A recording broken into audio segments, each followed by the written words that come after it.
मान लिया जाए कि बिहार विधानसभा का चुनाव 2025 में होना है। चुनाव की तैयारी सभी राजनीतिक पार्टी अभी से ही करना शुरू कर दिए हैं।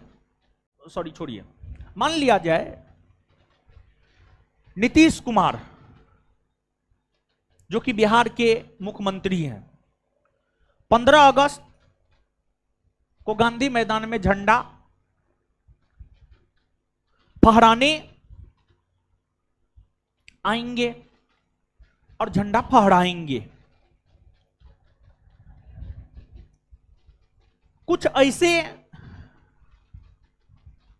युवा हैं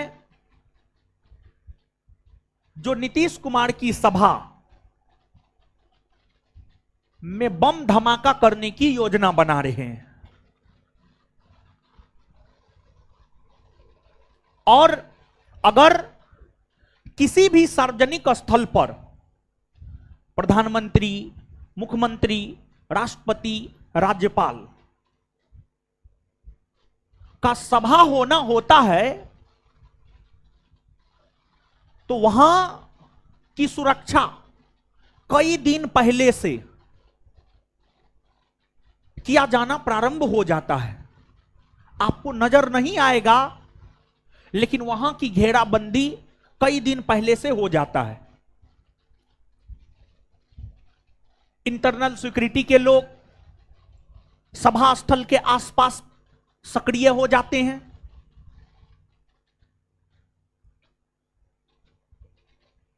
तो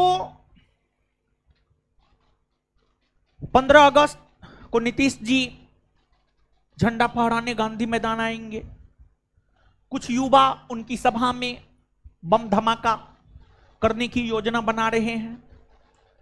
जैसे ही बिहार पुलिस को यह खबर लगेगा तो बिहार पुलिस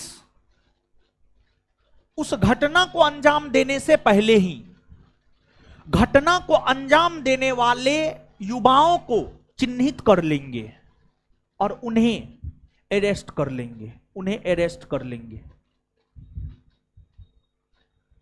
और तब तक वो अरेस्ट रह सकता है जब तक कार्यक्रम हो नहीं जाता है, तब तक ही नहीं बल्कि अगर तब तक तो अरेस्ट रहेगा ही। निवारक निरोध कानून में यह प्रावधान है कि अगर निवारक निरोध कानून के तहत किसी व्यक्ति को नजरबंद किया जाता है तो 3 माह तक, अगर निवारक निरोध कानून के तहत किसी व्यक्ति को नजरबंद किया जाता है तो 3 माह तक उसे नजरबंद रखा जा सकता है। 3 माह तक उसे नजरबंद रखा जा सकता है और उससे अधिक समय तक भी, 3 माह से अधिक समय तक भी नजरबंद रखा जा सकता है।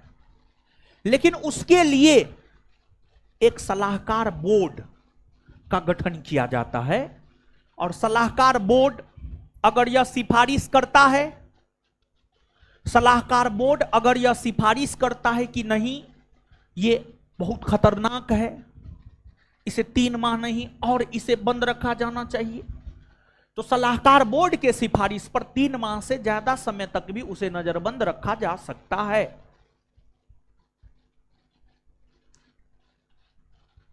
तो एग्जाम्पल के आधार पर आप इस बात को समझे होंगे कि निवारक निरोध कानून के तहत संदेह के आधार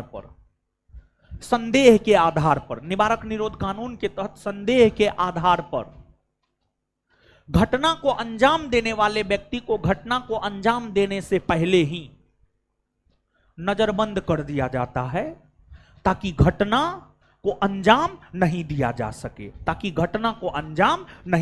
सके, नहीं दिया जा सके।